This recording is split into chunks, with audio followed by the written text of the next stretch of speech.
ایوار باش از هیدارم وشان هیا ام دبیجون قصر مسمکن جبوی کو تکنیک هنک ایرو تولی هف کرنی ما اگر کو برنامه هیا او که میوانه که ما هیا بنا دده زحمت خرج مرا نه هیا وشان هیا شو باشه صبری جهینی صبری مرحبا جارك بخيراتي مرحبا سلام اسمك تكنيك یک جاره من نسين عاجز که رجعت من تلفن جاب کردم bilgisayar دقیق تمام امجي التلفون ده بالاكني تلفن ده بالاكن میوانك نواتي ام نهاتوینن میوانه متنه گیب خیراتن وک ما گوتی ام برنامه لسر هلبجارتن لسر سچم دانمارکا و دیو کم تکنی میوانه می ایرو وکونتی بنین صبری یلمازه تانر شنر میوانه میدن سینم دمر و ابراهیم بنله اولک میدن هاو سامی دنیز اوجی از بیم ایوارن تبی ببین ما برنامه چکرو او کرو دست بکرو لی در باسا فیسبوک خنه بو جبر و تکنیک هم عاجز کردن هم ما دو جارا گرد ما اینها وکر از بیم نها او که ها اونجی نفسین نه دنگ جی ها و شان جی ها اون جارا گردم خیراتن برنامه پیکان تیوی کرم که نجات ها. Evet sevgili izleyiciler, Pekan TV izleyiciler kusura bakmayın biraz teknik hata oldu başlangıçta. Facebook'a, YouTube'da yayınlandı ama Facebook'a giremedik bir türlü. Şimdi yayındayız. Evet bugün tekrar bir programla daha sizlerin karşınızdayız. Bugün tekrar bir Danimarka'da yapılacak olan yerel seçimler üzerine program yapıyoruz. Geçen Cuma 6 adayımızı sizlere tanıtmıştık. Bu haftada 5 adayımız var. 5 adayımızı sizlere tanıtacağız. Önümüzdeki Cuma bir program daha yapıp sizlere adaylarımızı tanıtmaya çalışacağız. Bugünkü programımızda şu anda stüdyoda olan Sabri Yılmaz arkadaşımız Hilalöt şehrinden belediye seçimlerine giriyor. Taner Genç arkadaşımız ise Balarık şehrinde seçimlere giriyorlar. Her ikiniz de hoş geldiniz. Bıkhiratın. Şimdi tekrar bir tanıtalım kendimizi. Biraz önce tanıttık da ama arada yayınlanmadı. Onun için bir... natka mazigada bakış. Yani havali sabri Türkiye tecrübeleri çansalın Danimarka'yı hayır Kerem'ke. Kanaskırım da peki. بر هر چیزی از خبرکار پیکان تیوی که احمد حوال نجاتی و سپاس کنش بوی هم دعوت تیوی داری کرن تماشا وانای جسلاف ریز خجیر دشینم صبری یلماز از جگندی بلدغم کرده آناتولی ناوین نیست که 3 سال از دانمارکمه جیانا من امی خورد کنم وقت نفر امی دارین بر و کالبونی ترنی روزانه از ماموستا کار دکم لباجار فردریکسونه نیست که 20 سال از ماموستم ماتماتیک ام بینی ایتقات بدن eğitimi یکیش آوجنی yüzme dersi dedim. زوجم سه زاروک من انا جیانم روزانه به فیاوی در بسته. Tamam, spastikım. Havali Taner amtaj nasbekini tüj kudari çkin yavatıyor Danimarka'yı karitaçi işitaçi tuçi işitki tangi xanaskırım bada yekeci une serbestin u kujon zamanıdan Türkiye kurmancı au kutuna yani ne kela hakkı illahi u kurmancıdan na evet kurmancı ders bebek ne ama paşa tamam Kerem Taner ez bu size mi Ankara Ayman'a Süsel Salim'e zavcı ben Seykur Kemal'e az barol petimem از 2035 و دانمارک ما از تحصیلیم از آتون بدره Ez per sosyal danışmanım herhalde Kurditün amacger ber ve az şaraderi mekhabati kir ali integrasyonu khabat da nacazi familya gaz hoşte yani aile hukuku burada ve ki bana savkinde fayda oluyor tabirme jiyana me rojana ben yani spastikini şimdi yani biz istiyoruz ki programı herkes anlasın. Bizi izleyen Türkler de var. Bir de bu seçim programı. Sizler kendinizi böyle herkesin anlayacağı bir dilde konuşursanız belki daha faydalı olur, daha etkili olur. Bu arada bizi izleyen tüm arkadaşlara, dostlara da hoş geldiniz diyoruz. Ve programımızın lütfen paylaşın. Daha fazla kitleye ulaşalım. Ahmet arkadaş eğer diğer misafirler gelmişlerse onları da alalım. Diğer misafirler gelmemiş ama ben biraz hem soru olsun hem de bilgilendirme olsun. Danimarka'da yabancılar genellikle oy kullanmıyor. Oy kullanmayı bir gelenek haline getirmemiş.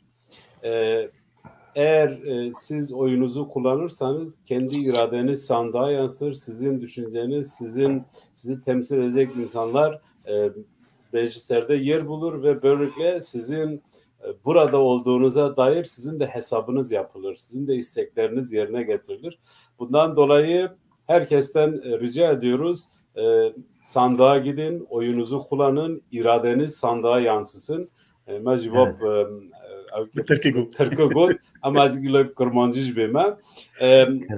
Yani Danimarka insanı ku jidar badat, insanı harip, insanı yabancı, rayı xanavene, norran rayı navene. Yani mugavedim sabri rago, mugo amel ve darani saramel Türkiye. Am 3 salı, 4 salı ve darani saramel Türkiye. Vakası seçimi vara seçimi Türkiye jmarı hinga uktır koytke. Ama ne ben halbuki harcı kam leve derece amedin lever daimini khas ki kam so her ne ama men nar ne birman koyt ki jbar ve ma her kesek her rayı khababi irade kha tek sandık ket khaze çit khaze ma wara belediye ma bu encümen jbar ku ma tajij hesab kir ma bin ki ha va merkana va insana cehane irada van jehaya رأی وانجه هیا جبر و جهر کسی که خازن رجات کنی هر رأی خبابین ایرو از چون محله که گریم که او که نوبت چو قانون بیروس یعنی بایل فاینینگ که دودی چختون اولی مگون کی نه کجام پارتین گامش پارتیونه گامش بولی نظام نوبت بوله گامی ونگ چختون تو این هر کسی کار رأی خبابی ولی ما چیزی پرنده او جهاد بیرامن مگو اجی پروگرام دا بیم ما هر کسی کار رأی خبابی موا گود شنده کرم کنجات. Yani tabii ki çok önemli. Yani herkesin oy kullanması çok önemli. Bunu bir gelenek haline getirelim. Şimdi bir misafirlerimize geçelim tekrar. Evet. Adaylar kendilerini tanıttılar. Şimdi genç arkadaşımız Taner'le başlayalım. Şimdi Taner sen Baloruk şehrinde SF Partisi'nden giriyorsun.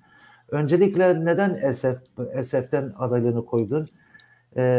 Hedefin nedir? SF'le birlikte hangi tür hedeflere ulaşmak istiyorsun? Biraz böyle başlangıç yapalım. Daha sonra diğer sorularımıza geçelim. Buyur. Yani neden SF? Benim politik görüşüm, ben kendim sosyalistim. Evet. SF de Sosyalist Halk Partisi.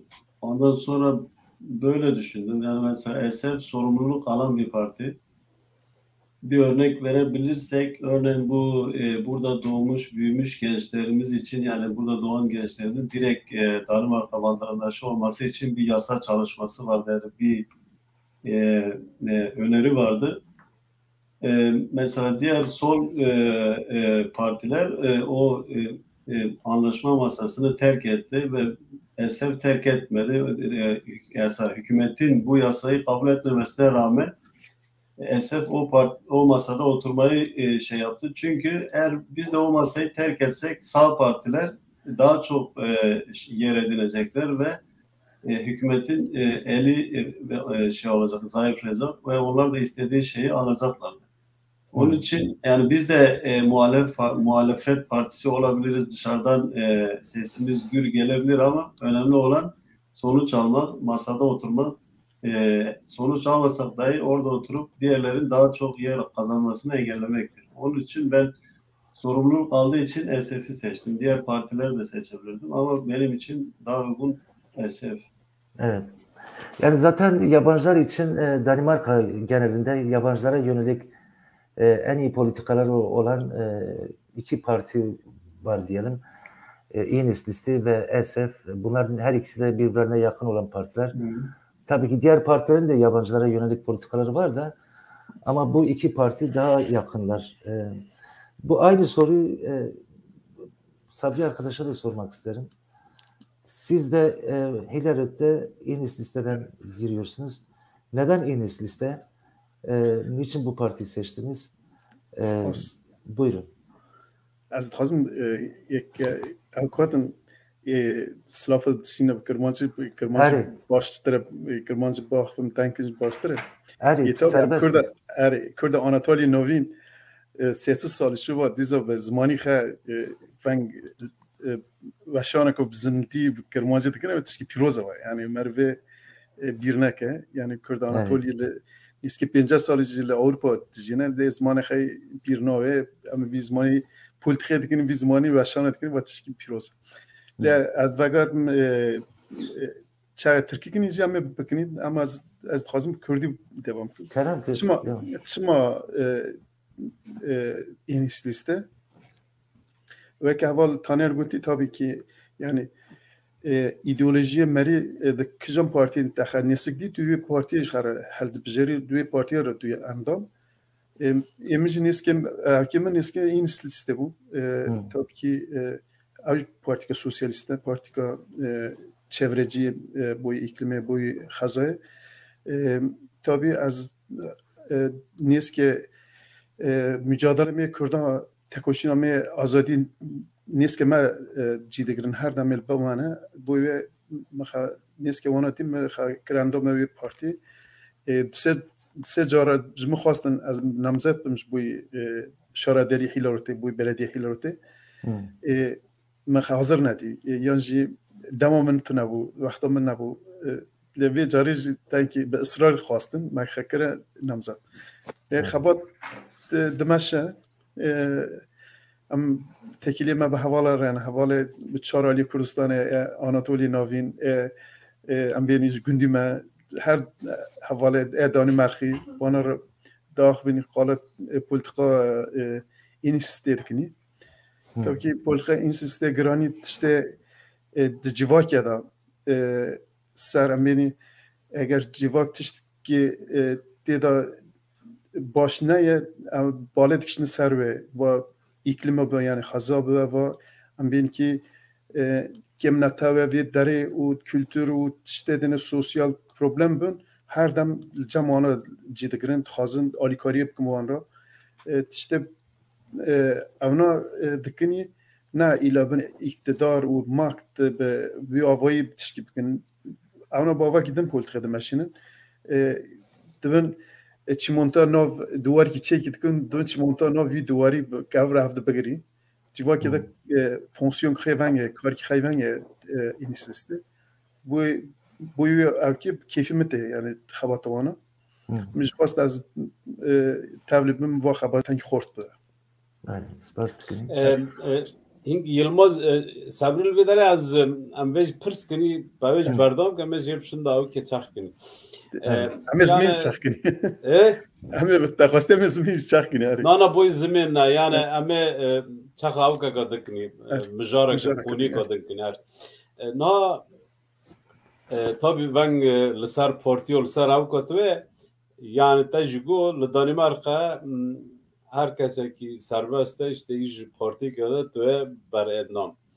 Magol ama despek kadar jgo magol Danimarka pinjo naha endam ber endam yani adayı Kürden Anatoli navin hana Yani tabii gore hecmari me hecmara ka pır mezine az bxat bejim maşallah yani aferin ku bqasmari alaqadar tu nejber ku tu alaqadar siyaseti walatik lit tmek tnawi hinyet ne hasab kirin.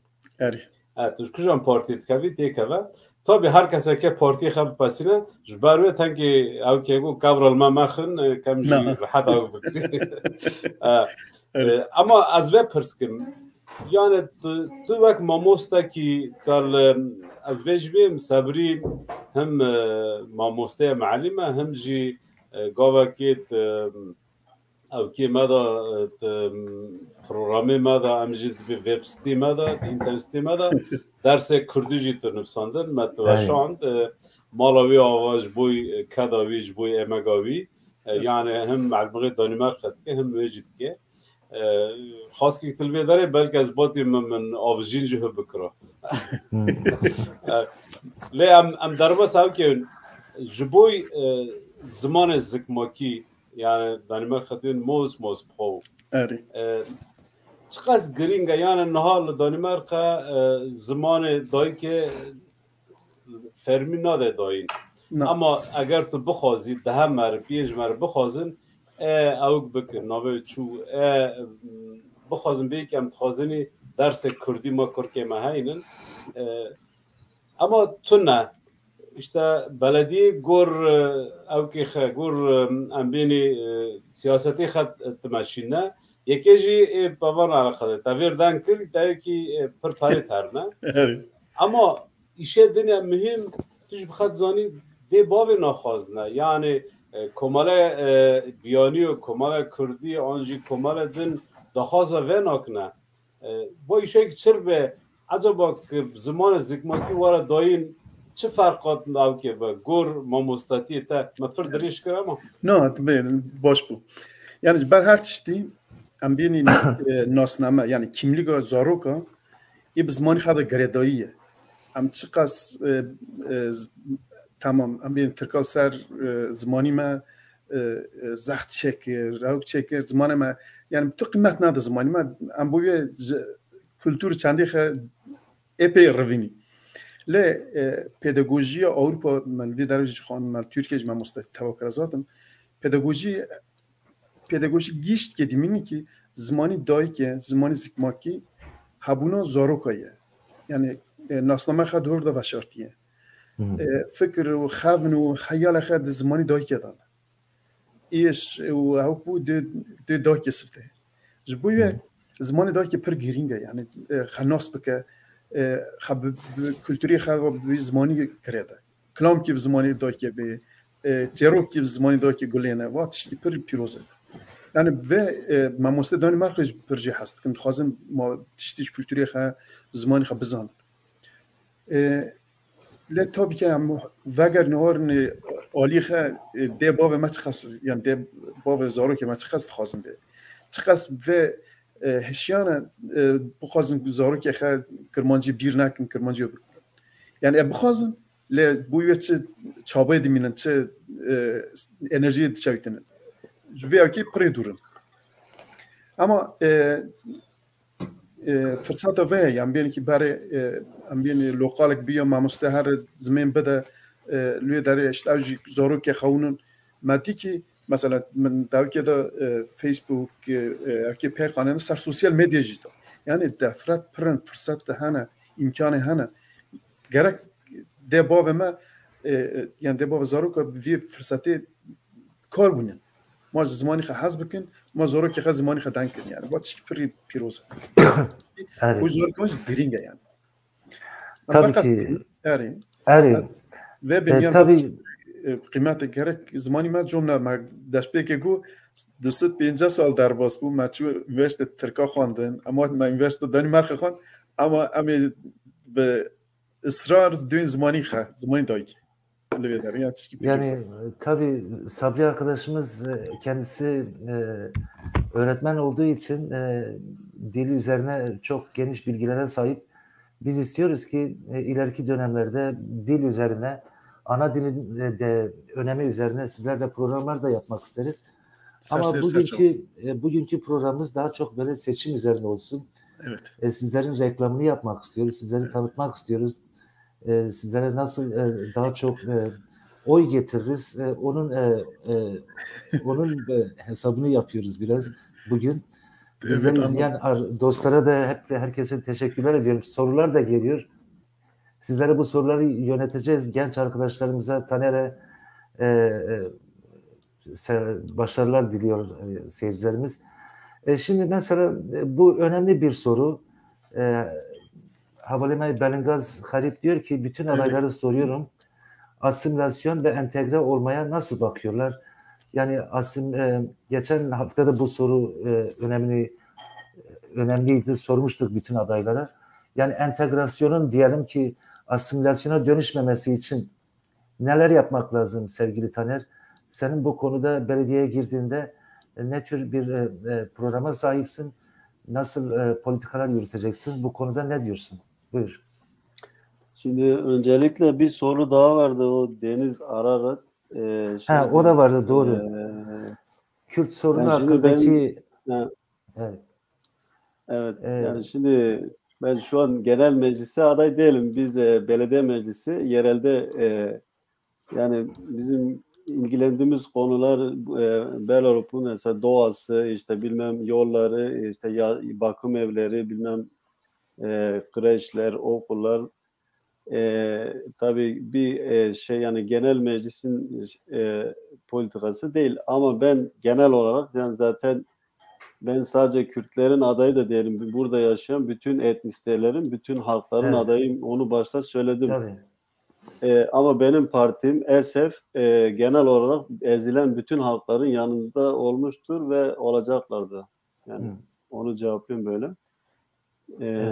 Ondan sonra asimilasyon ve entegrasyon konusuna gelirsek de yani ben şöyle düşünüyorum. Yani biz artık Ahmet Avel de söyledi, Sabri Avel de dile getirdi. Biz artık buralıyız. Yani burada yaşayacağız. Bizim çocuklarımız artık buralı. Artık cenazelerimiz de burada defnediliyor. Onun için yani asimile demem de yani buraya yani buradaki sisteme ayak uydurmamız gerekiyor. Ben de yani benim tabii kendime göre bazı projelerim var. Ben daha çok bizim işte iş sahasından uzak olan kadınlar hakkında bazı projelerim var. Onların topluma kazandırmak için bazı projeler düşünüyorum. Yani sadece o alanda değil ve bizim gençlerimiz için de ve ne bileyim çocuklarımız için de ondan sonra ana dilin önemini de biliyorum. Onun için de ben daha önce yani aday olmadan önce de kendim Kürt olduğum için ana dilde bir Kürt sınıfı kurmak istemiştim ama yeterli derecede talep olmadığı için açamadık. Ama tabii asimilasyon politikasına karşıyım. Çünkü biz kendimiz yüzyıllardır yani sürgüne uğramış İç Anadolu Kürtleri olarak asimilasyona karşı geldik. Dilimizi, kültürümüzü unutmadık. Yani yani bütün kültürler yani bir artıdır bizim için. Yani bir mosaiktir. Bir yan yana yaşamayı öğrenmeliyiz diyorum. Ama tabii ki burada yaşadığımız için de buradaki demokratik kurallara uymamız ve demokratik toplumda kendimize yer edinmeyi de bilmeliyiz yani. Tabii çok haklısınız. Haval Ahmet yayın olmuyor diye bir arkadaş yazmış. Bilmiyorum şu an yayın nasıl? Ben diyorum Ben diyorum var yani yayın olur belki arkadaşın interneti zayıftır. Haval Mehmet Azbim interneti zayıf. Dükkanın kabeyi loma. Ciki hayrın büyüne çünkü bakvan ba havala düzce ben avukatına. Neski süydü meri tamaşa dikene. Nasıl süçar meri mestkene. Da haft maricil YouTube'a mestkene. Manave yayını he yani. Ama doğrusu bu sayı az bir sayı. Lütfen arkadaşlardan, dostlardan yayını paylaşmalarını istiyoruz. Onun için çok Mustafa önemli. Miran da sıkıntı tınal yayını. Haval Necati gu acib kurmancı bim ام جوا دخواست کن رجات کن یا این پاروا کن ما بگیجه پر کسا ما پر کس گلینا و خیلی جوا ام هم لسر یوتیوب هم لسر تویتر وشانت کنی و دبیجن وشانه های هم جی پری رنده باشه مالا واوا محمد معما از بیم تاوک بکد تنکی اینترنتی خاوک بکد زیاده بکد برانگو ام بردام کنی Necat Kerem. Sanıyorum İbrahim arkadaş da gelmiş. Onu da alabilirsin. Geldi mi İbrahim? Daha gelmedi. Geliyor.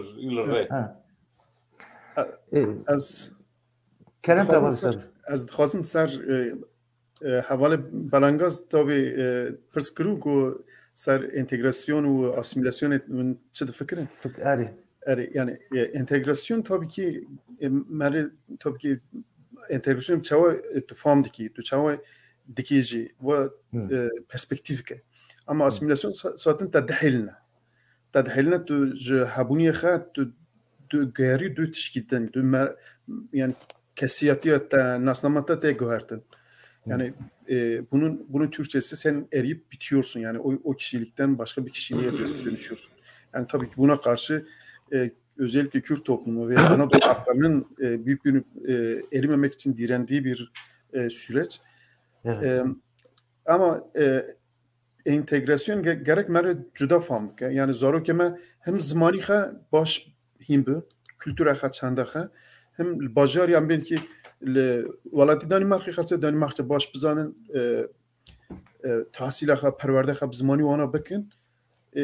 Am ben ki کاریخا گوره دنبال که لجواکی دا کاری که هم زمانی دانمارکی هم زمانی خجی به جنبانه هوا و yani entegre ne avket tu habegri de dik tane de bu ve ki ghetto de biji ve ya ne entegrasyon yani entegrasyon gerçekten juda famke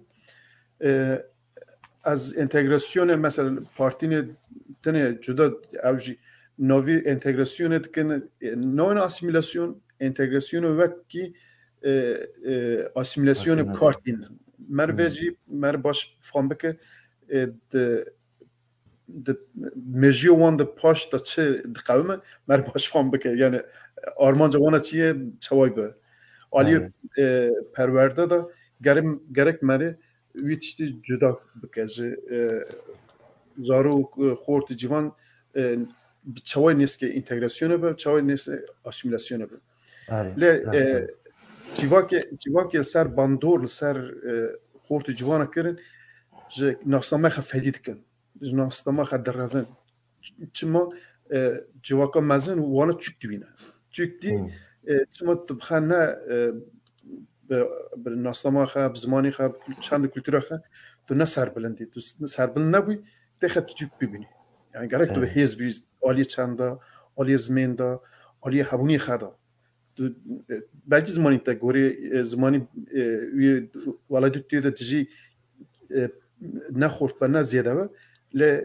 tu ali xada tu tu hur zmana ji hur çanda paralel ruh havdı da bi yani kasiyatika boş der ole yani Türkçe'de söylemek gerekiyor mu bilmiyorum.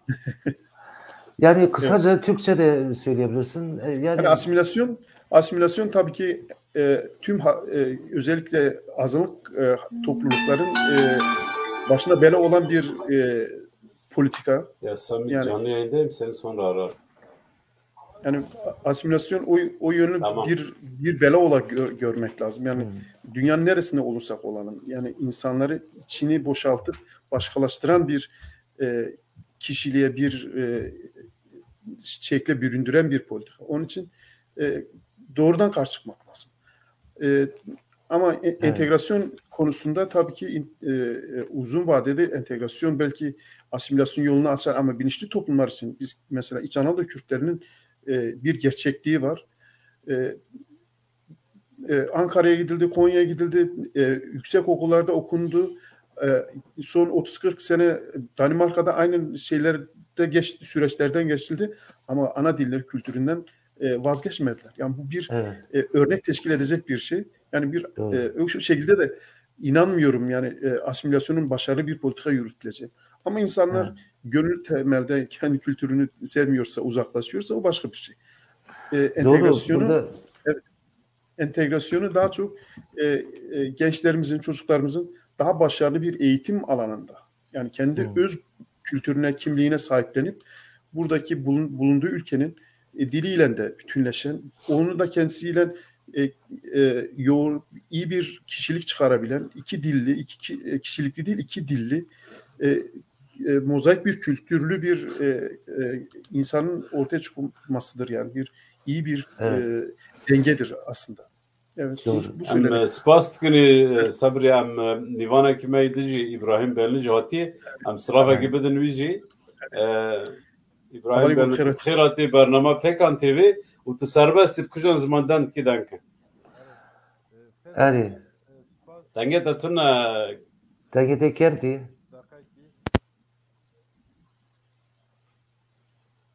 Tuna da. Dengeye iyi biri. Denge andık diye. Sanki tu denk biri. Ne çünkü dengemin? Biraz daha. Tango da bak. Tamam. Yani az benim despek ya da bu burandına kabuk azım program tesadüfen ser Facebook'a mı diye az euro davetli bu. Euro jiyem bevkera tezkib meşgul bin ve ev keme bu şav keme halbijartene heye. Yani az belek perji nekadım Facebook'a. Yani az bu burandına kat azım sürem esmek. Ne çok sürem esmek. Belki me haber direkt ne de yani geçen hafta me haber doğuta me diyor ki tu tuzani ve cemi program ede. Rast ama kal ki neyse. Perspektifine yani ama İbrahim amtabar nas bikince yani tu nas de herkes de nas dikej de disoji tu jukudari jikinge vel tu Danimarka'yı kujan bajaritime ya birçekten nas bikin paşam derbası persekhadir. سپاس یعنی دست بگه در حوال صبری را حوال تنه را جیته به مرحبا سرکفتین جوار رجیم نوه منی بوه ترکی ایبراهیم از سال 2001 ورد دانمارک جیان کنم از زوجی مهاتم دانمارک لانکاره پرورده من روزنامه وای خان اجمینا تنه وقتا گذاتم بره شانسلی بوم از زمانو کرشوا پروردام ترکیه دی عین الوری قبول کردن یعنی گفتن که پرورده الوری تا ترکیه بخیر عین برسوا پرورده دانمارک کردیه لیسانس یعنی جو شواجی üniversite روسکیله دبین زانینگاه کرمانی زانینگاه روسکیله سر کمیونیکاسیون او کر ماستر کر سال 2008 مورا خلاص کرد دماغ روسکیله پرورده دیدید اوکاقا تزاخه یعنی امبیجن درسا داویم سر اوکه نفسان سر کسین در دا هاتن اوروپا لبداره کار دیگرن دماغ امنات کوین کار جالی سوسیال دا جیانا وانا دا چه پکته مسر و تزاخه نفسان اوجوج مرا بو سببه که از işte سال 2009 حتی نها از جاب سنتر کار کنم جار وک سیس بلند جار وک ویکسامش کنسلنت سه سال باجر حال بکه پانویر را کار کرد پروژه که سه سال هبو وزیر انتگراسیون یعنی اونا برپرسیار بوم سه سال از لیدره و پروژه بوم ناجی ال رودور کار دکم روز رودور کار دکم شبجی مجلس هر لودا از سال 2010 حتی وردا از اندام مجلس هر لودا Evet. ناجی بک متزانن devşeşi işte helbijartın ya disa namzatim. Evet. Yani bavertikin disacı az varım helbijartın. İnşallah amci hediye mahve. Yani burada şunu söylemek isterim. Bugün bir seçim programı yapıyoruz. Onun için istiyoruz ki bizi dinleyenlerin hepsi bizi anlasınlar. Bizim ne istediklerini, adayların ne tür çalışmalar yürüteceklerini anlasınlar. Onun için belki Türkçe'de programı yürütürsek belki daha iyi olacak. Tamam. Şimdi diğer arkadaşlara sorduk sevgili İbrahim arkadaş. Necati abi kusura bakma ben lafını böldüm ama Bizim bir misafirimiz daha geldi. Biz onu da alalım. Onu da alalım. Sinem arkadaş geldi. Biz onu da alalım. Tamam, Sinem ondan sonra gelsin. devam edelim. Ne dersiniz? Tabii çok iyi olur. Ben Sinem'i alayım şeye. Merhabalar. Merhabalar. Sinem, sesini açar mısın bir zahmet? Tabii ki. Az önce rahatsızlık vermemek için mikrofonumu kapatmıştım. İyi akşamlar. İyi akşamlar İyi Sinem. akşamlar. Pekan TV programına hoş geldiniz. Teşekkür ederim. Hoş bulduk tekrardan. Uzun süredir görüşmedik. İyi oldu böyle. Evet. Değil mi? Evet. Şimdi bahanesiyle arada böyle görüşüyoruz. Daha sık da olabilir aslında. Evet. Aslında Sinem'i birçok kişi, birçok kesim tanıyor. Özellikle Orta Anadolu Kürtleri daha iyi tanıyor. Biraz daha iyi tanıyor. Geçen dönem Albok şehrinde de adaydınız. Buraya da gelmiştiniz. Daha çok Odense ve Kopenhag bölgesinde belki tanıyorsunuz ama sizi tanıyan çok insan var ama biz de sizden de seyircilerimiz, dinleyenlerimiz sizi tanımak ister. Kimsiniz? Biraz kendinizi tanıtırsanız. Tabii ki. Evet. Elimden geldiğince eğer fazla anlatırsam kesin bölün dediklerimi, yetersiz siz sorun. Tamam. İyi akşamlar. Tekrardan davet için çok teşekkür ederim. Bir şey değil. Bir şey değil. İsmim Sinem. 29 yaşındayım. Odense doğumluyum. Sosyalist Uşaklı bir ailenin kızıyım. Göçmen, Uşak'tan göçmüş bir ailenin kızıyım. Bu yüzden de çok küçük yaşta siyasetle uğraşmaya başladım. Bütün aile dostlarımız ve kendi akrabalarım siyasetle uğraştığı için bu çok doğal oldu benim için. Bizim evde ve bizim çevrede özellikle bizim eve gelen aile dostlarımızın çoğu Kürt asıllı. Aralarında birçok Alevi de olduğu için Kürdistan'la ilgili olan siyasi konular her zaman ilgimi çekmiş durumda. Evet. Burada bilmiyorum zararı yoksa açıkça bizim evimizde Kürt müzikleri haricinde bazı çok tanınan Kürt düşünenlerin de kitapları her zaman oldu. Hatta bu sadece bir görüş açısından değil, birçok Kürt düşünenlerin kitapları oldu. Yani hem Abdullah Öcalan'ın kitapları, Evet. ve Kemal Burkay'ın kitaplarıyla büyüdüm. Her açıdan, Çok her güzel. açıya, her düşünceye saygı gösterdiğimiz için tabii ki. Ne mutlu sana, ne mutlu sana. Çok güzel. Yaklaşık 10 yıldır daha aktif bir şekilde Danimarka siyasetiyle ilgileniyorum. 7 yıldır Enhedslisten yani birlik listesine üyeyim. Onun haricinde HDK kuruluşunda yer aldım. HDK Avrupa'nın divan üyesiydim.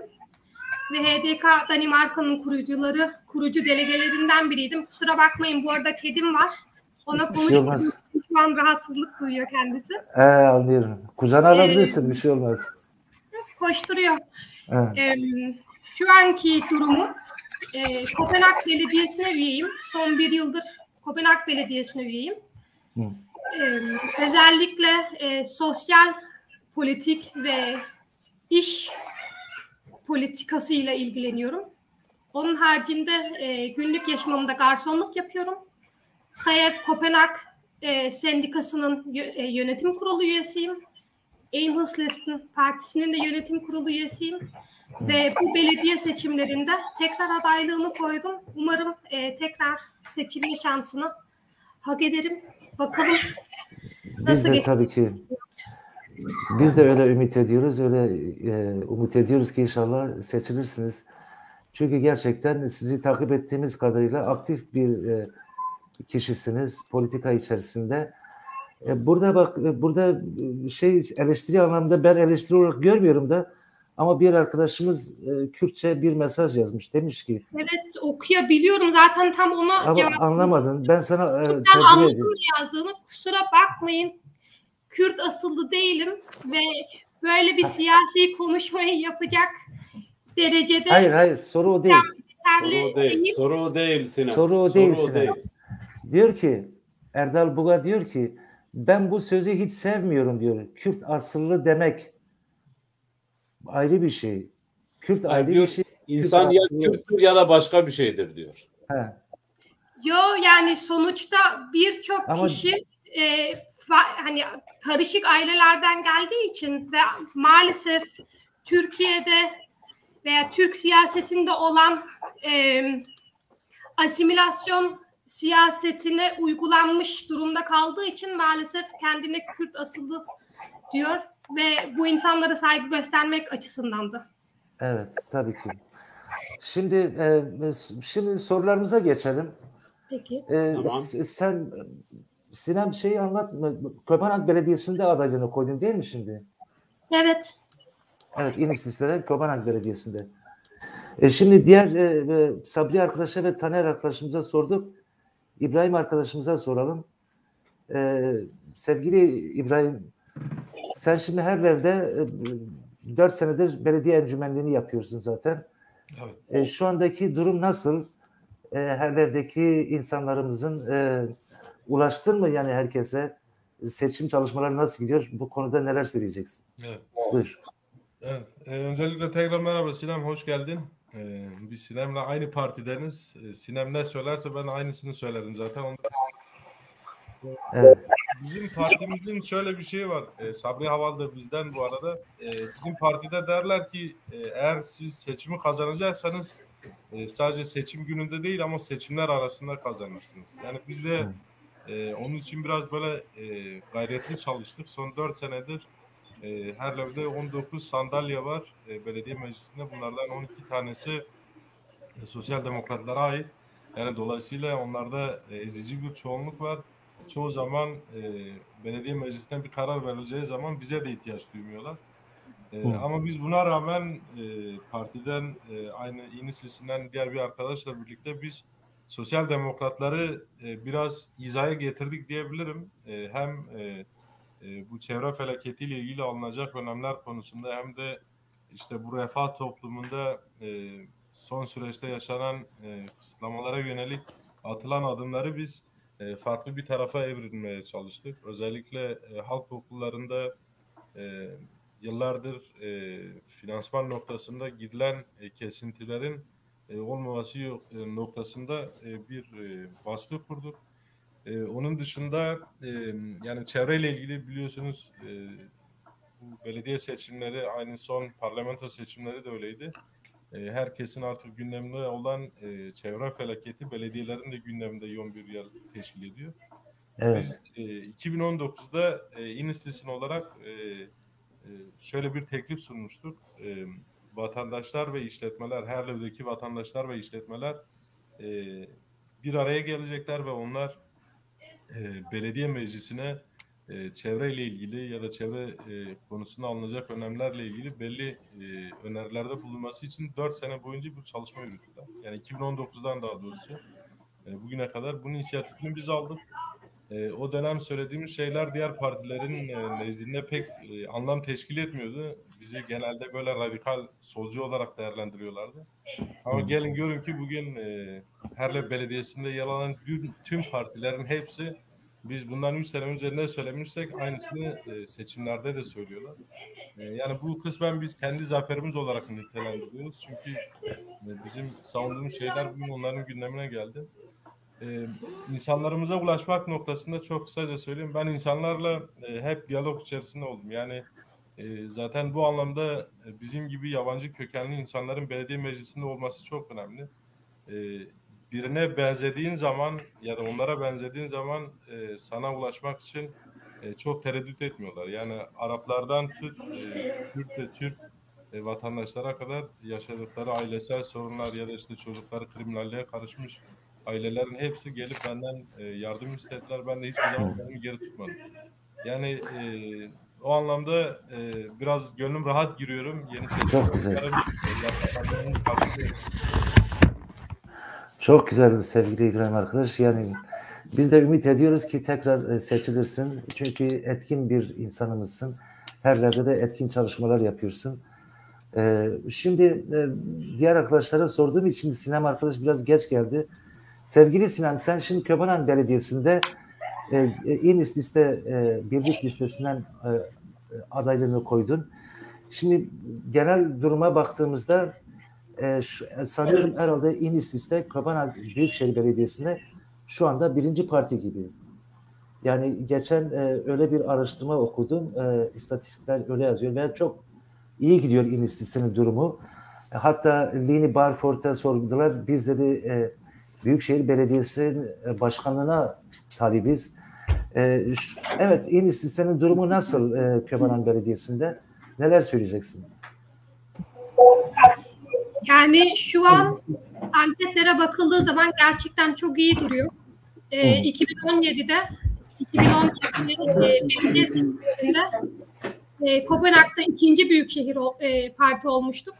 Evet. 2019 yerel seçimlerinde ise Enhedslisten Kopenhag'da en büyük parti oldu. Biz de umuyoruz ki bu belediye seçimlerinde 2019 yerel seçimlerinde kazandığımız başarıyı sürdürebiliriz. Anketlerde şimdilik öyle gözüküyor. Hani tabii bilemeyiz, seçim gününe hala 2 haftaya yakın bir süreç var. Ama en büyük parti olmayı umuyoruz. Bu tabii sadece en büyük parti olmak için değil, en büyük parti olarak da Kopenhag'da birçok şeyi değiştirebileceğimize inanıyoruz. Evet. Mesela ne tür şeyler hedefinizde? Yani eksik gördüğünüz Kopenhag Belediyesi'nde eksik gördüğünüz alanlar nelerdir? En çok üzerinde çalışma yürütmek istediğiniz alanlar nelerdir? O konuda neler söyleyeceksin?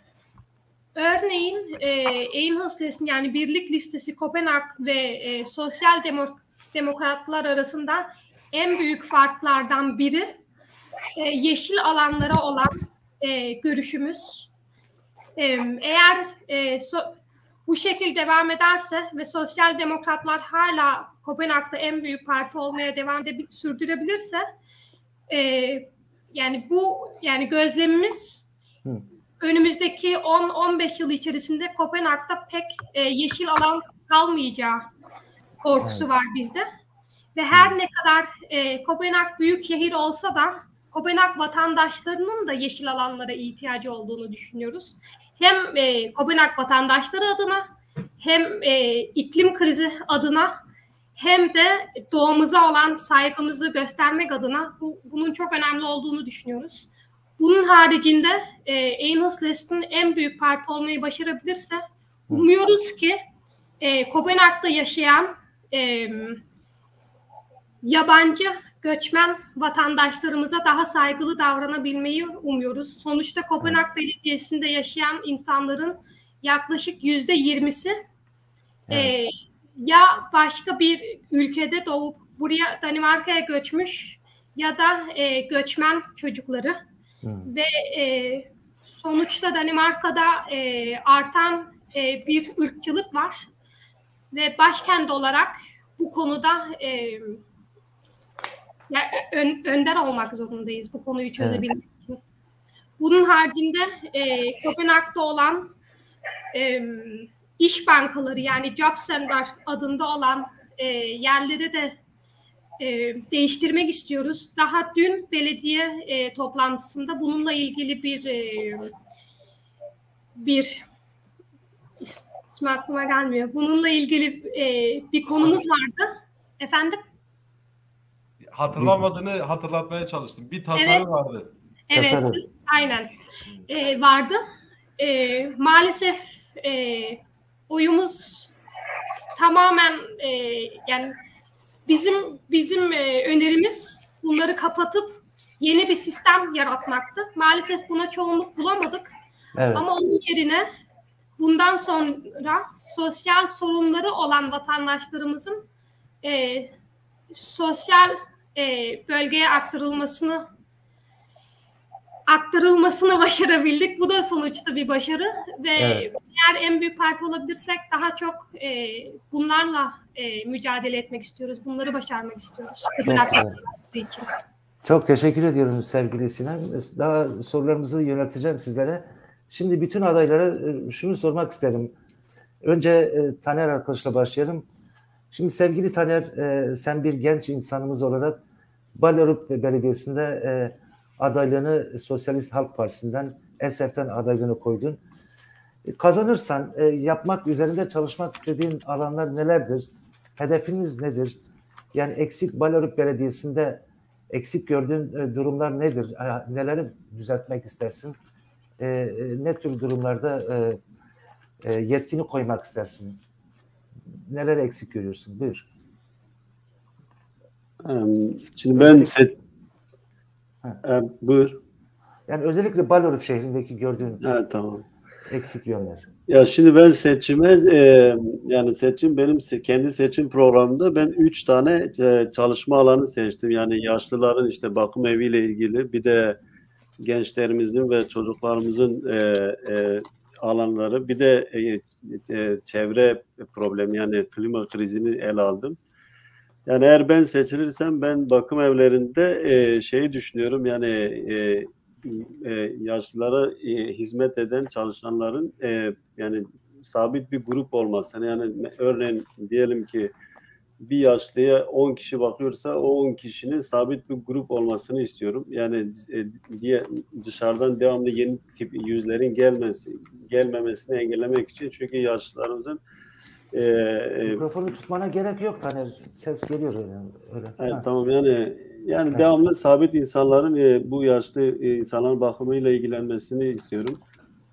Ondan sonra ben kendim tabii sosyal danışmanım. Yani daha sosyal politika alanlarında da bir sürü projem var. İşte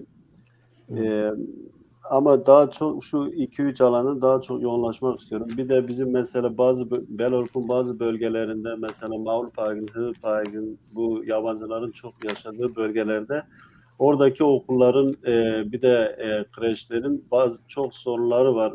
Çünkü öğrencilerin çoğu 2 dilli ve belediye onlara yeterince kaynak sağlayamıyor. Onun için ben daha çok o 2-3 alanda durmak istiyorum. Ondan sonra Belarus'ta son dönemlerde yani böyle aşırı derecede bir yapılaşma var. Bir sürü yeni binalar kuruluyor. Ve bu da doğayı ister istemez etkiliyor. Tabii biz de ESEF olarak bunu engellemek istiyoruz. Daha çok istasyon bölgelerinde yapılmasını tavsiye ediyoruz. Çünkü insan dünyada bizden hariç bir sürü canlı yaşıyor. Onların da yaşam alanını engellememek için bu yönde bir sürü çalışma yürütmek istiyoruz. Tabii ben ilk defa kendime aday gösteriyorum. Ondan sonra da bu da benim ilk canlı yayınım oldu. Onun için biraz da heyecanlıyım. Ama şu an sadece bu 3 şeye odaklanmak istiyorum. Zaten ben genel olarak da yani yıllardır entegrasyon alanında çalıştığım için bizim yabancı kadınlar için de bir sürü yani iş sahasına uzak kadınlarımız için bazı projelerim var. Böyle yani kısacası. Evet. Çok teşekkürler sevgili Taner. Yani umuyoruz ki senin gibi bir genç arkadaşımız hem sosyal alanlarda dediğin gibi birçok tecrüben var. Sosyal danışman olarak çalıştın birçok belediyede. Onun için umuyoruz ki Balyaruk Belediyesi'ne seçilirsin. Bir de ben şu an mesela yani Familya Gasus, aile hukuku evinde çalışıyorum. Yani Barnus Savköy'ünde Foltogolgi olarak. Orada ben görüyorum, yani sadece tabii Danimarkalı, yani yabancı aileler değil, genellikle Danimarkalı ailelere rast geldim. Orada mesela ayrılan çiftler genellikle mesela bir anne bir babayı çocuğuna karşı yabancılaştırıyor ya da baba çocuğu annesine karşı yabancılaştırıyor. Bu benim için önemli bir konu. Bunun üzerinde de duracağım. Danimarka genelinde bu alanda eksikler var. Hiç yani böyle yani biz diyoruz ki bu alanda mecburen bir ne diyorlar, center kurmak, yani diye behenlikskreonu, yani bir klinik ya da bir şeylerin açılması önemli. Ben de bunu Belarus'ta gerçekleştirmek istiyorum ve ilk adımı burada atmak istiyorum. Çünkü evet, çok güzel. Bu aileler yani hiçbir ne okul ne belediye ne de bilmem hiçbir sistemin şeyinden yani ne bileyim seslerini iletemiyorlar. Yani şu ana kadar o alanda yani iyi bir çalışma yok. Ben burada bir ilk başlatmak istiyorum ve seçilirsem yani başaracağımı da düşünüyorum yani. Umuyoruz ki seçilirsiniz sevgili Taner. Çok teşekkür ediyorum. Evet. Şimdi aynı soruyu Sabri arkadaşımıza da sormak isterim. Sabri arkadaş, senin Hilalöt şehrinde gördüğün belediyenin gördüğün eksik yönleri nelerdir? Hangi alanlarda daha çok çalışmak istiyorsun? Ve Hilalöt'teki durum nasıl? Bu konuda bizi biraz bilgilendirsen iyi olur. Arkadaşlar sorular soruyorlar. Bu soruları not ediyoruz arkadaşlar. Adaylarımıza bu sorularınızı soracağız. Buyur Sabri Hanım. Sağ olun. Tabii kendim öğretmen olduğum için okul sistemi tabii birinciliği şey yapıyor, önceliği öne alıyor. Okul sistemi ve öğrencilerle ilgili fikirlerim var. Şimdi evet. Özellikle iki dilli olan çocukların eğitim alanında eksik kaldığı yanları çok iyi biliyorum. Nerelerde eksik kalıyorlar. Ailelerin yardım edemediği konular, yardım edemediği, nerelerde sıkıntılar çektiğini. Yani entegrasyon dedik ama tabii ki bu entegrasyon okul sisteminde pratiğe geçtiğinde farklı bir boyut kazanıyor. Burada öğrencilere ve ailelere yardımcı olmak gerekiyor. Tabii belediye meclisinde alınan kararların yürürlükteki sıkıntılarını da kısmen biliyorum. Bu yılların çalışmalarıyla elde ettiğim bazı önemli tecrübeler var. Yani okul sisteminde öğrencilerin sırf iki dilli olması gerekmiyor. Bunlar sosyal sıkıntıları olan çocuklar da olabilir. Derslerinde zayıf olan Danimarkalı ailelerin çocukları da olabilir.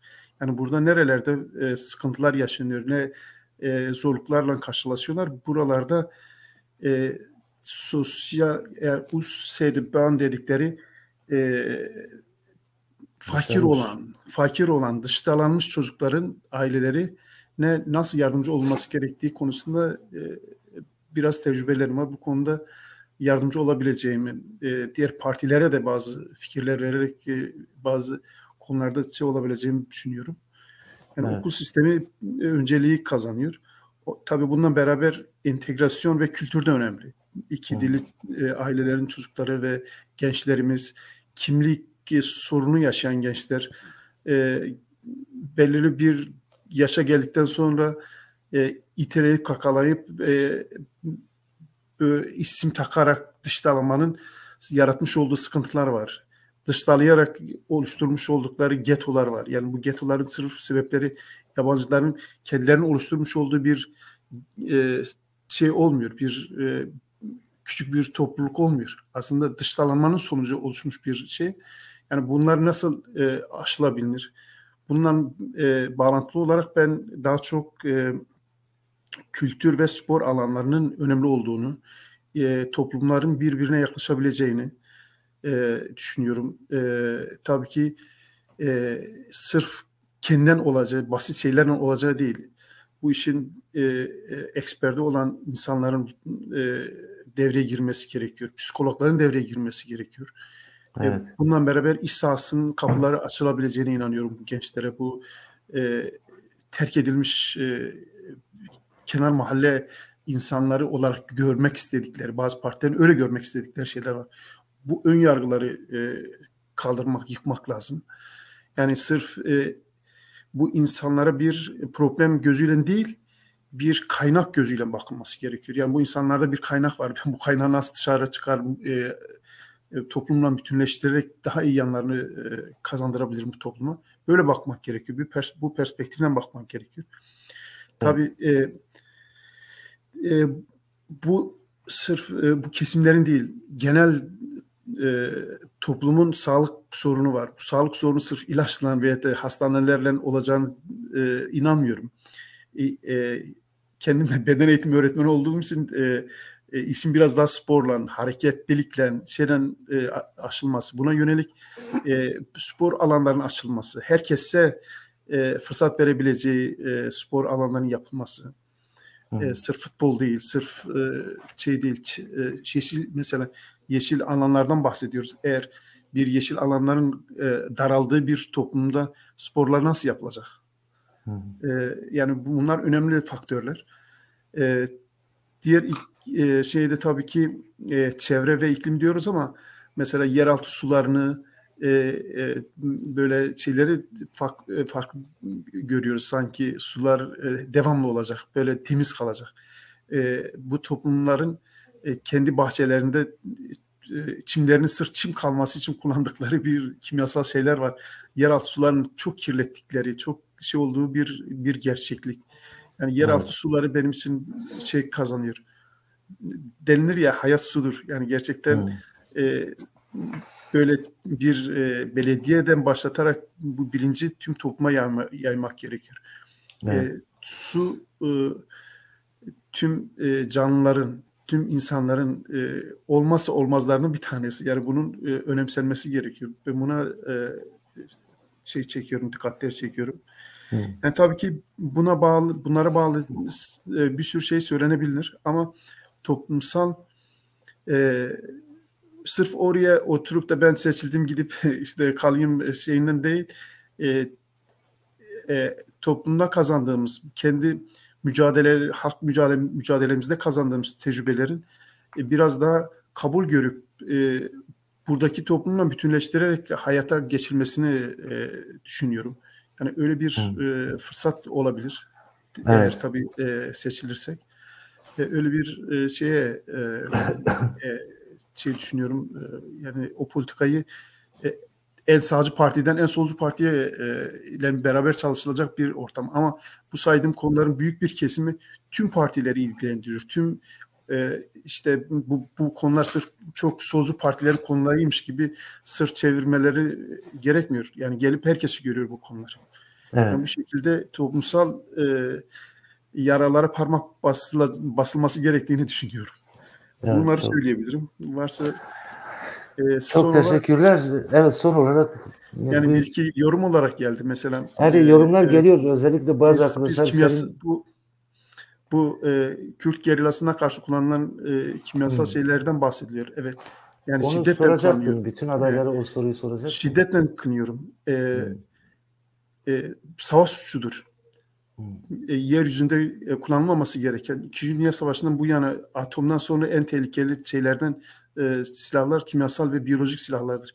Eğer bir özgürlük savaşçısına, bir halk talebinde, halk haklarının talebini yürüten bir Kürt özgürlük gerilasına bunlar kullanılıyorsa şiddetle kınıyorum.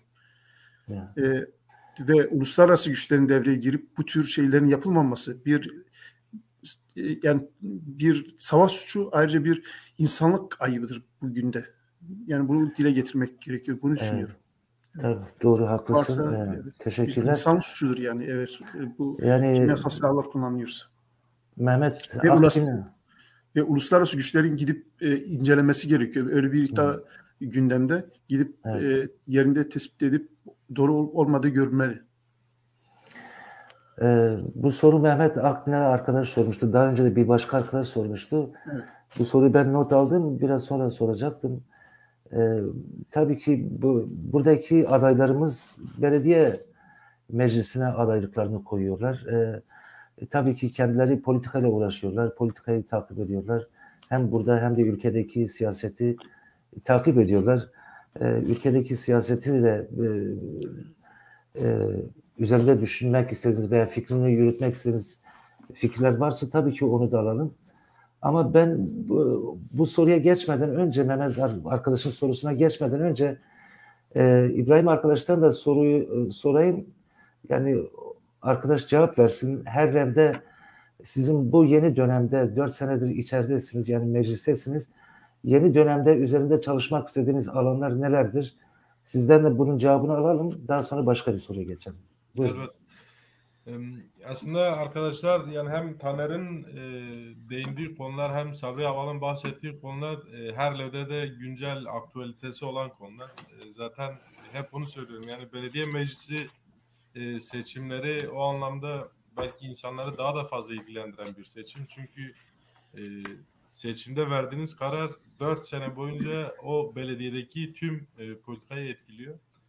Yani günlük hayatımızda neyle haşır neşirsek bunların hepsi belediye meclisinin gündeminde yer alan konular. İşte bu çocuk yuvalarından tutun okullara, oradan huzur evlerine, işte işsizlik merkezlerine ya da iş merkezlerine kadar o anlamda yaşanan tüm sorunlar nasıl Belarus'ta geçerliyse Herlev'de de aynı şeyler geçerli. Belediye meclisinde şöyle bir imkan var. Sizin daha önce sahip olduğunuz bir tecrübe varsa o tecrübeyi hayata geçirme şansınız var.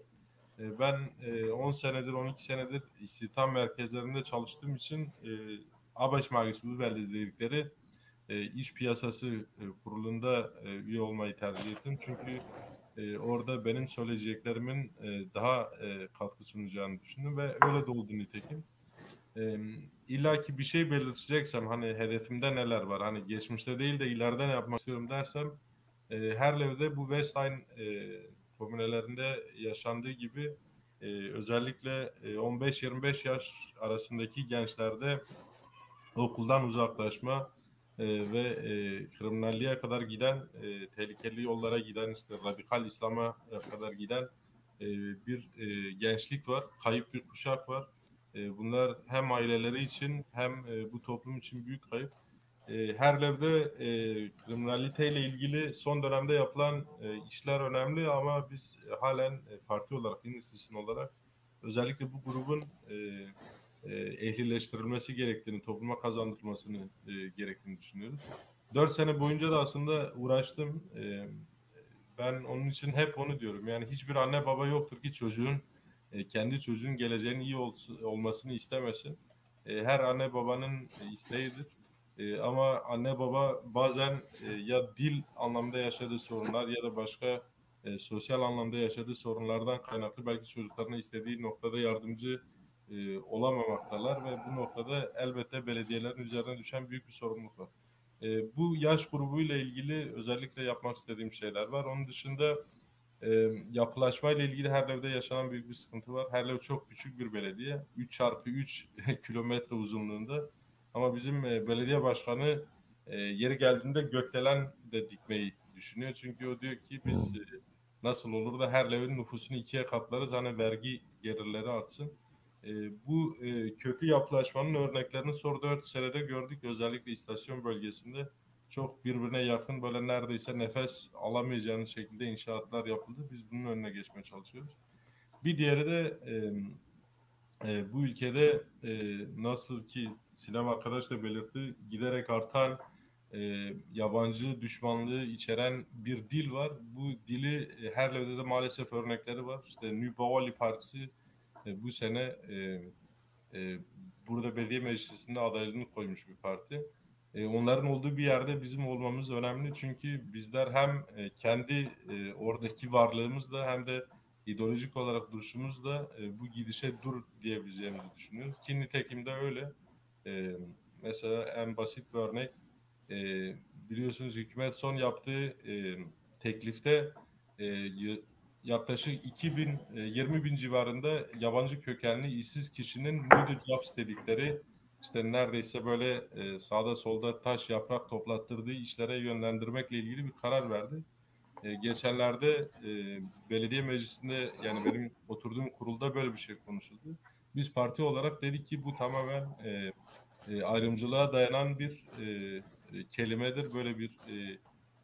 Böyle bir işleyişi biz Herlev'de kabul etmiyoruz ve o noktada duruşumuzu sergiledik. Yani o anlamda elbette ki belediye meclisinde hem parti olarak hem de şahsi olarak farklı bir etnik kökene sahip olmaktan kaynaklı bizim sunacağımız farklı perspektifler var. Evet. Bu noktada da bugüne kadar yaptığım işlere devam da etmek istiyorum ve özellikle 15-25 yaş arasında hem örneklerini yaşadık maalesef, bir sürü Kürt çocuk gidip DAEŞ'e katılıp Kürtlere karşı silah sıktılar. Bunlar Evet. bu ülkede yetişmiş kayıp bir kuşaktı. Bu çocuklara engel olunabilirdi, müdahale edilebilirdi. Rakka'ya gitmeden önce belediye müdahale edebilirdi. Anne babanın müdahale etmediği yerde. Bu noktada üzerimize düşen önemli görevler var ve her levede bu noktada çalışmak istiyorum. Evet. Gerçekten çok önemli düşünceler dile getirdin. Çok teşekkür ediyoruz. Bu arada ekranda da yazıyor. Ben zaten anons edecektim. Sizin yarın Albertsun'da İnis listenin adayları, özellikle Westheim'in bölgesindeki adayları, Sinem de gelecek Kopenhag Belediyesi'nden. Yarın siz Albertsun'da müzik sinema salonunda, bizim her geceleri yaptığımız salonda bir gece yapacaksınız ve orada da bir tanıtım yapacaksınız. Partinizin sözcüsü gelecek, Sön Sönegol gelecek. İmkan olursa çok kısaca. Evet, bu konuda da buyurun. Evet. Şimdi aslında bu geceyi düzenlerken elbette işte İnislis'in bu bölgede işte o 8 şubenin içerisinde adaylığını koymuş, adayları tanıtmakla ilgili bir kaygı var. Ama bildiğiniz üzere özellikle yabancılar arasında, Danimarka'da 3 grup arasında seçime katılım oranı çok düşük. Bunlar yabancılar, yani etnik kökeni farklı vatandaşlar, gençler ve sosyal olarak fakir ya da işte toplumda mağdur kimseler. Bunların seçime katılım oranı çok düşük. Normalde belediye seçimlerinde ortalama %75'lik bir katılım var. Ülke genelinde yabancılar arasında bu oran mesela %40. Bunun örneğini daha önce Herlev'de yaşadım bizzat 2017 seçimlerinde. İnsanlar 30 sene bu ülkede yaşıyor ama halen belediye seçimlerinde oy hakkının, kullanma hakkının olmadığını düşünen insanlar vardı. Çünkü vatandaş olması gerektiğini falan kanaatindelerdi. Bu anlamda bu seçimle de biz biraz bu noktaya ilgi çekmek istiyoruz. Yani düşünün ki yabancılar bu ülkede nüfusun %8'ini %9'unu temsil ediyor.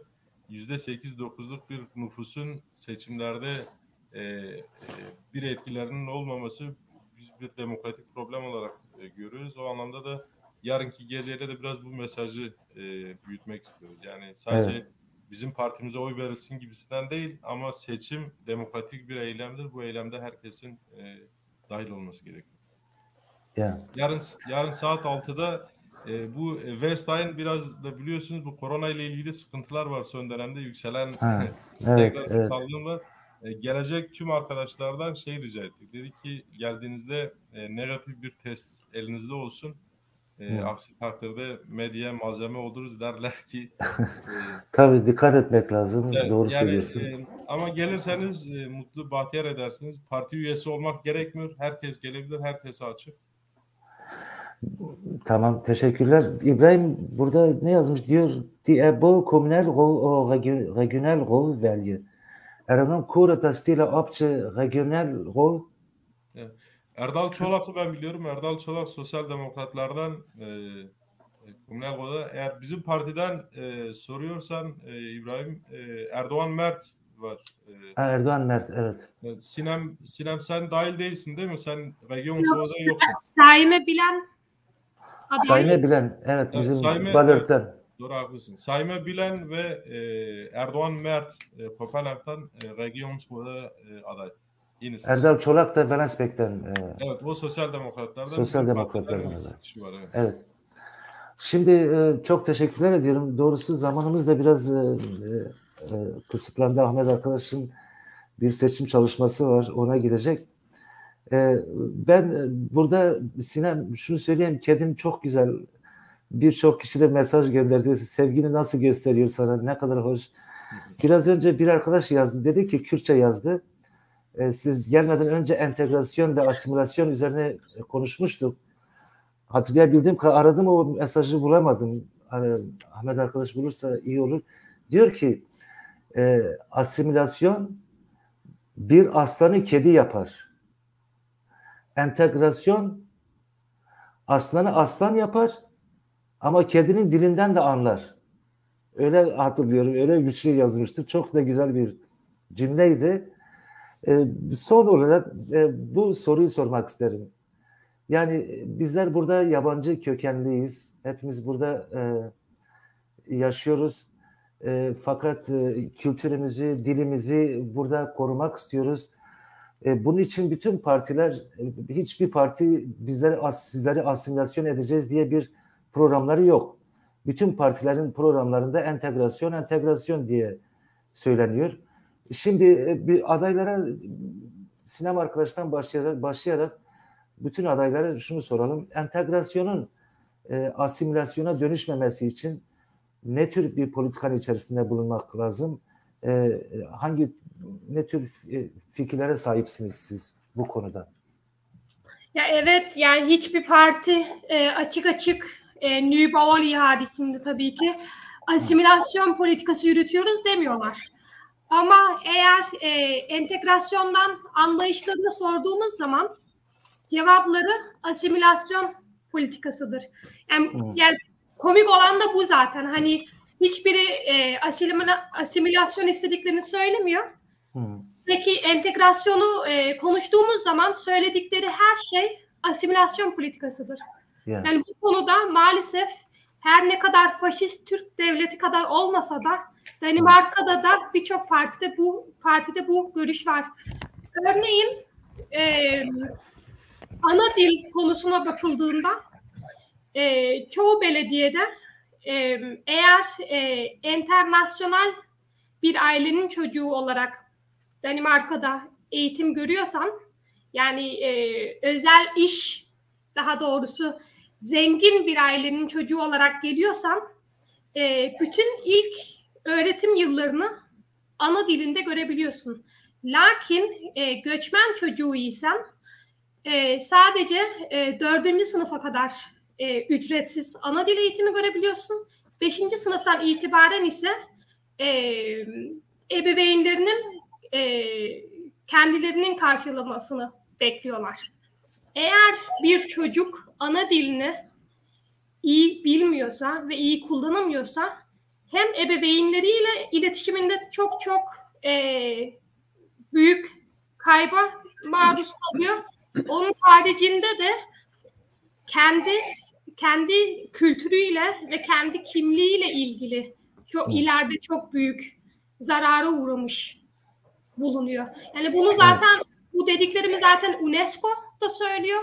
Bu yüzden şu an Kopenhag Belediyesi'nde ben parti arkadaşlarımla birlikte ana dil üzerinde araştırmalar yapıyoruz. Ana dil eğitimini nasıl 4. sınıftan sonra da ücretsiz yapabileceğimize bakıyoruz. Ve planımız bir dahaki belediye yani 2023'ün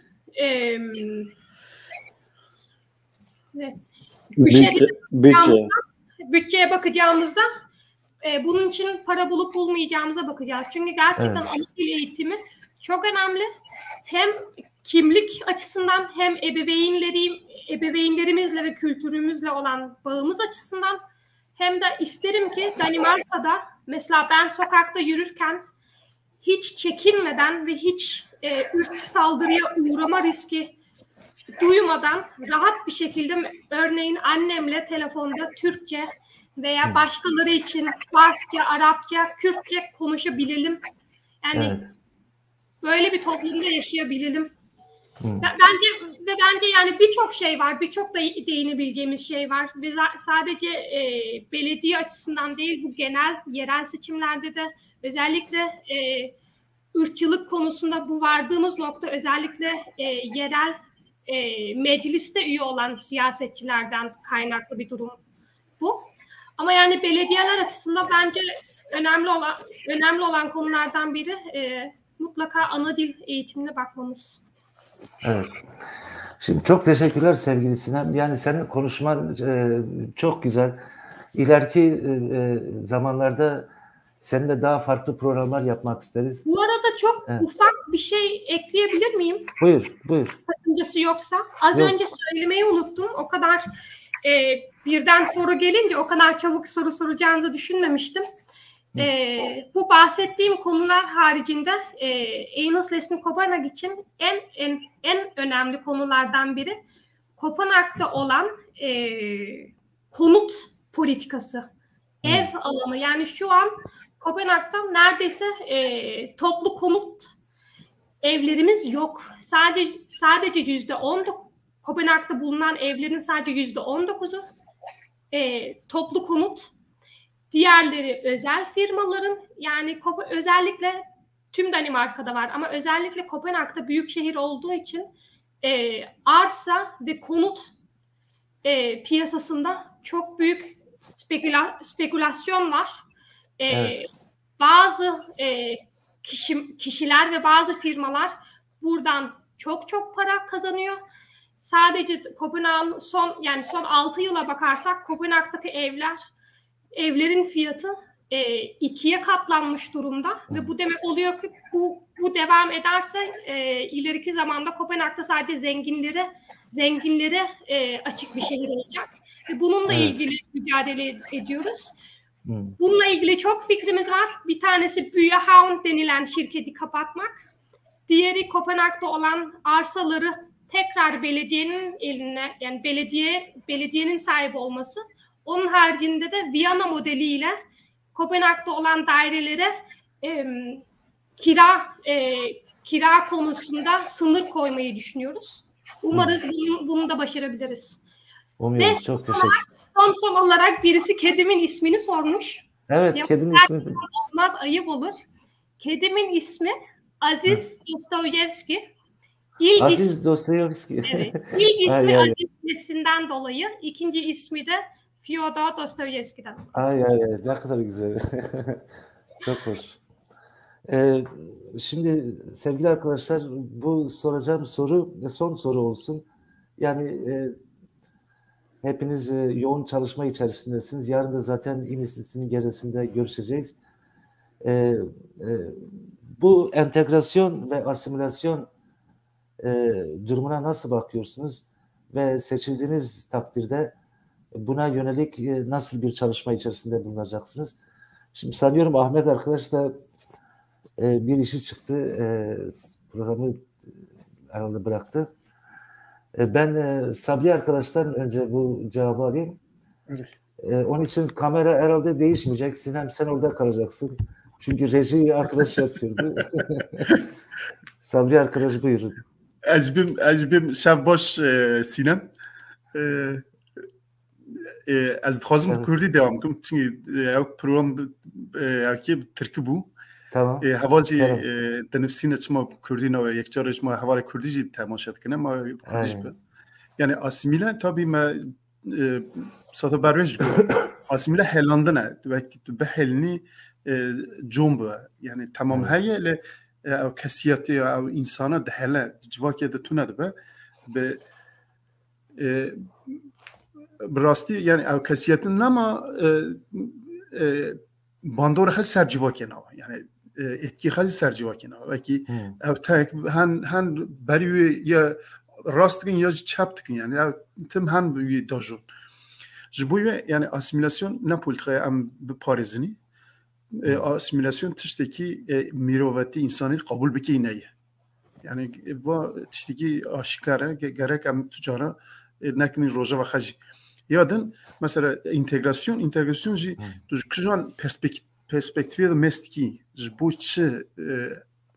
çiye ve ali da benerxini mana ki pedi yani zaro kemal ve dare em belki kurkeme ver mazın dönen bir tabii ki kültürü Danimarka hayna le kültürü hajayna az bu kurda verdim yani zaman ve rastiz di ben bandor ko tunabune dayı yani qadaxaya yasaqa li çorali Kurdistanê qadaxa kirine li Awropa firsata me yamçı zmanî xew nekin em çima zoro keme bi kültürî xwe bi zmanî xwe serbilind nebin yani va tiştî pirî girîng e însan li ser hebûnî xwe yani her tiştî me di zmanî me de veşartî yani pir Danimark baş zanî tema qev kirmacî nizanî yê pir baş duye yani kemosi burada yazani mesela havalema am geçti gel Türkiye ma üniversite kadanın mawat mal ve derece üniversite tavakkırını kurmancı ma bu zarar kabmadı iyi nova yani yekici am Kurd Anatolia Novin am çor ali döne balabuni Zamanı ma ya evde fam bikini ya Kurmancı ma ya Kurdi ma ya jib İngilizce ma. Çünkü ya hamil Danimarka'nın yekili Almanya yekili Suède yekili Fransa'ya yekili deredene ateş ki tu be havra komunikasyon ki bimashini zamanı sıkmak zamanı da ki. Ha bu ve entegrasyonu در ناخذ تبگره انت گو پارتی دن خواسته تبگره ناو نکنه ناو اسیمیلاسیون تدخلنه اما تو بزن که انتگراسیون چیه تا نزن انتگراسیون چیه به ناوی انتگراسیون تبحلنه تا اسیمیله بک گرک تو بخ باش بزنی اسیمیلاسیون چیه انتگراسیون چیه سینور خلو که دست بیت که لو که توابه یعنی tabii ki politika این سیستم اولی بو اول سینما جزانه تانرجی پارتی وانج به یعنی وقتی موزاییک به هر رنگی به هر دنگی لحاظ به دانمارکی پوست سپید یعنی هر رنگی تشتگاهات رو هم وانک رسمی درته یعنی و بود و تشتگ ل دهانو تونه ببینید دهانو ببینید تم پرسکریک aslında asimilasyon به هر پرسکریک شرکتینه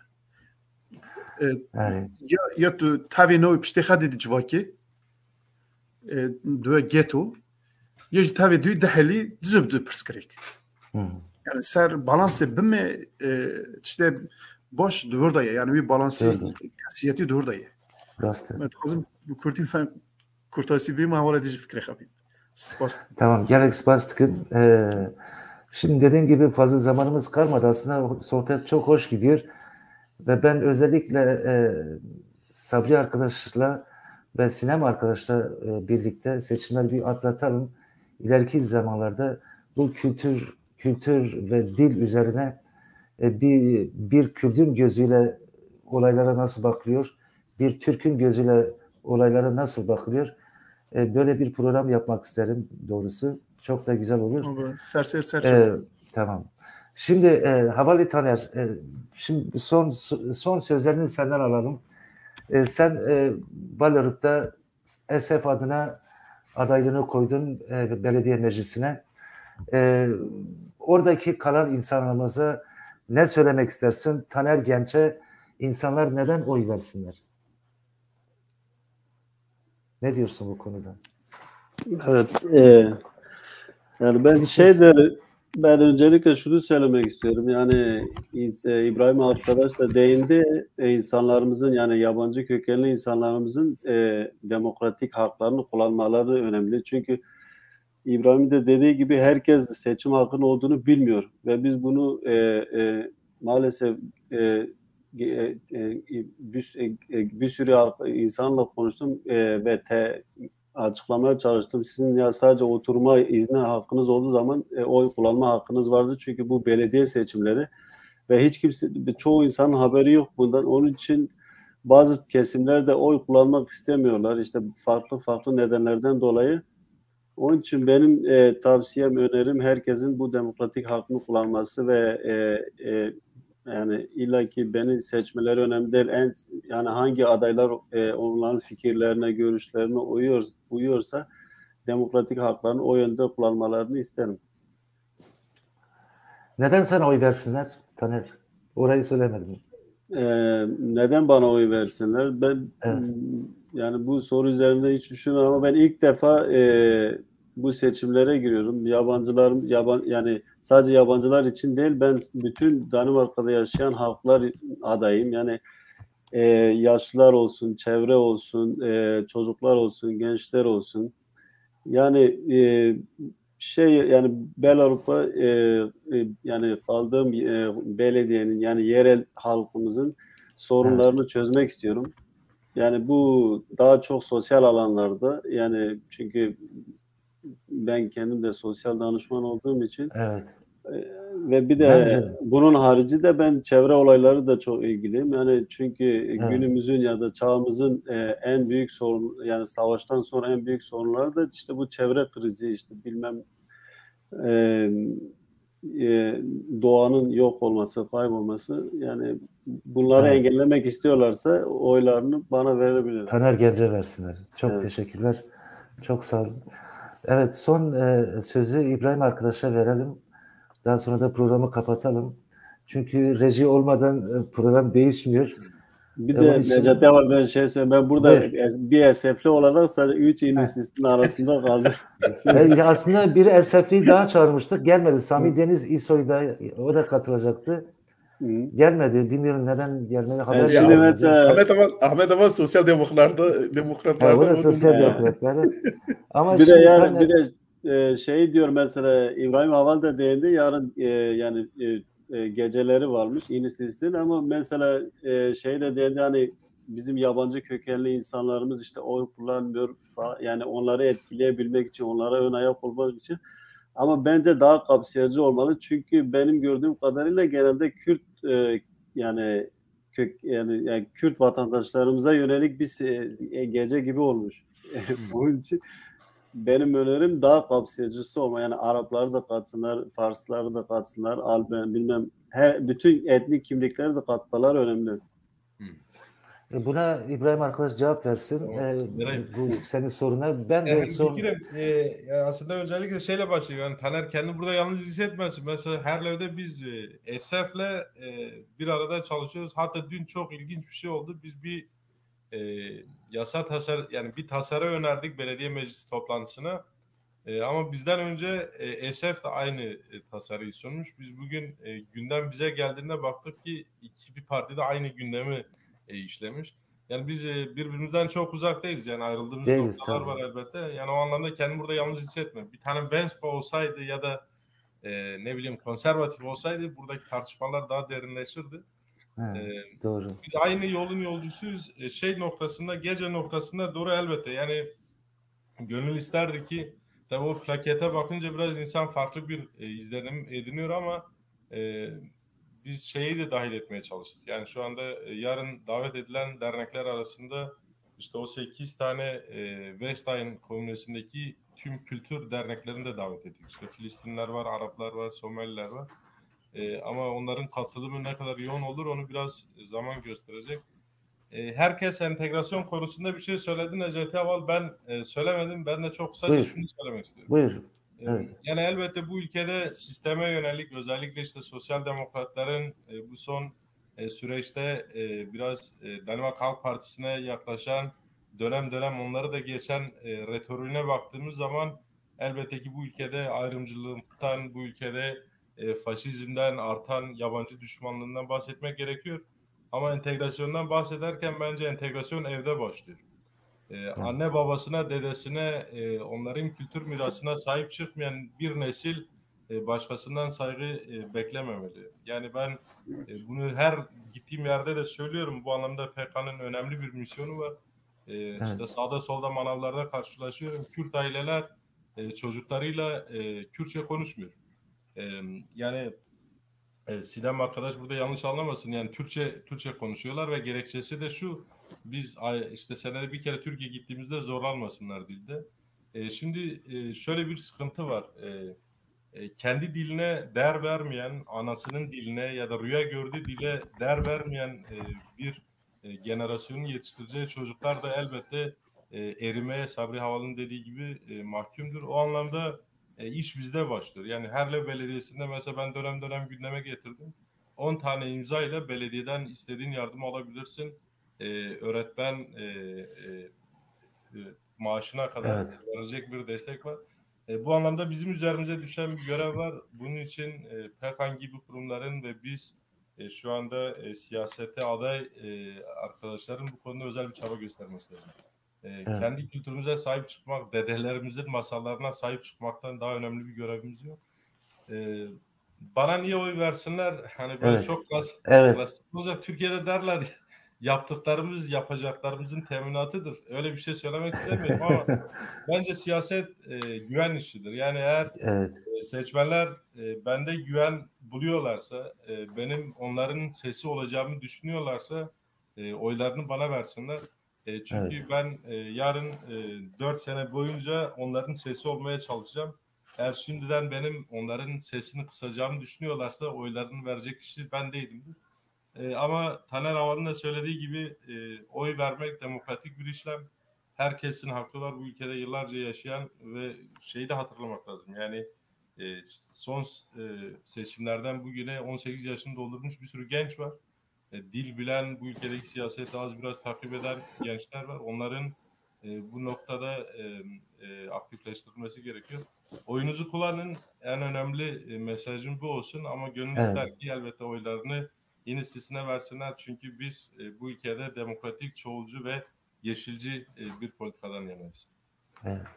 Tamam. Gerçekten hepinize çok çok teşekkür ediyorum sevgili İbrahim arkadaş, sevgili Taner arkadaş, Sabri Yılmaz arkadaşımız ve sevgili Sinem, sana çok çok teşekkürler ediyorum. Ve sevgili Kedin Aziz Dostoyevski'ye de sevgilerimizi gönderiyoruz. Buradan son bir mesaj var. Erdal Buga bizi seyrediyor.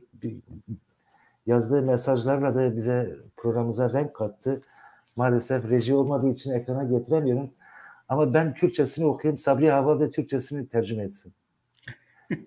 diyor ki Bahçe Gulan ve pır rengi haşıktır. Gulên spî jî xaşikin lêberê eger gulên din jî hebin xaşikbûnî wê diyar dibe. Ne diyor? Bahçe Gulan ve pır rengi pır rengi xaşiktır. Yani çok renkli gül bahçesi, çok renklilik de güzeldir. Evet. Gulên spî jî xaşikin lêberê eğer gülün denci hebin haşıkbuni ve diyar gibi. Beyaz güller de güzeldir ama diğer güller olunca beyaz gülün rengi daha çok ortaya çıkar, daha güzel çıkar ortaya. Ya, eğer Türkçesinin işte biraz şey oldu. Evet. Onun rengi daha güzel çıkar ortaya. Evet, daha güzel gözükür. Çok güzel. Gerçekten bütün adaylarımıza çok teşekkür ediyorum. Ve buradan ileriki zamanlarda Sabri arkadaşla, Sinem arkadaşla birlikte bir özel kültür ve dil üzerine bir program yapalım.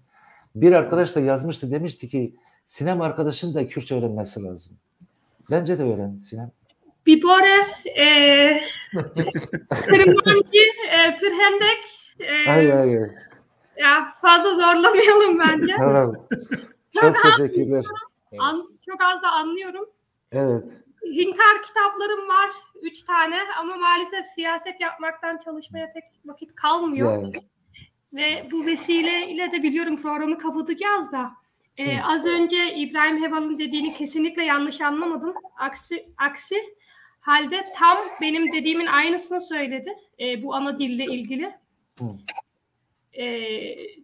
Örneğin Türkçe benim ana dilim fakat keşke Türkiye'de olan asimilasyon siyaseti ve bu Kürdistan'ın bölünmeye yani bu hale getiren siyasetler olmasaydı ki tüm Kürt çocukları şu an nerede yaşıyorlarsa bile Danimarka'da olsun, Kürdistan'da olsun, Türkiye'de olsun keşke onların da en güçlü, en iyi oldukları dil Kürtçe olsaydı.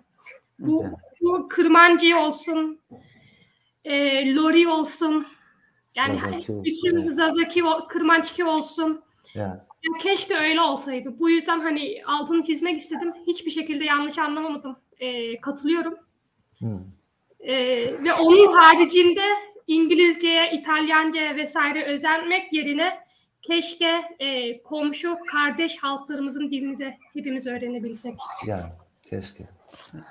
Çok teşekkürler ediyorum bütün arkadaşlarımıza, bütün adaylara ve hepinize başarılar diliyorum.